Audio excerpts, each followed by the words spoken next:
Hi guys, welcome to the Pyramids of Giza.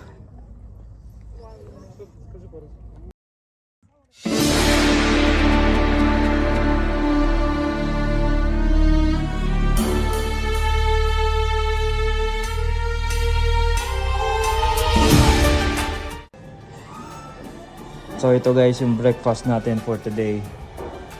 So free breakfast po ito sa hotel. Day 2 sa Egypt. So kain tayo guys. So today plan is sa umaga pupunta tayo ng Great Pyramids of Giza. Tapos maglo-lunch tayo dito sa hotel. And after that, sa hapon siguro mga 1 or 2 pupunta daw kami sa the Grand Egyptian Museum. Ito yung sinasabi nilang pinakamalaki tsaka pinakamahal na museum sa buong mundo. So abangan natin. Good morning guys. So this is the view from my hotel. 9 Pyramids View Hotel. And ako lang yata sa hotel. Pero this is the rooftop. And day 2 tayo ngayon sa Egypt.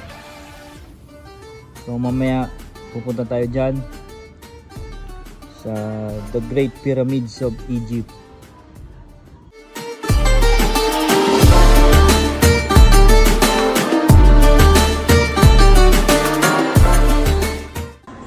And it was found there in 1958. This is the same muscles in his arms and legs. Yeah. Between his legs, you can see the tail of the tiger, symbol of fertility and growth. Okay. The other ones over there was closed papyrus Tapos with the ribs. Can you see the ribs?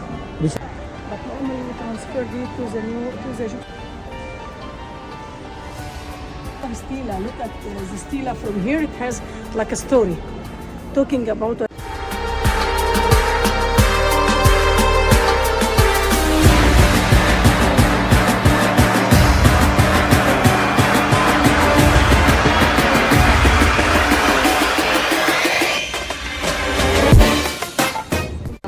Mother Mary was changed to the figure of Jesus, and all of these glow like the one of the stars.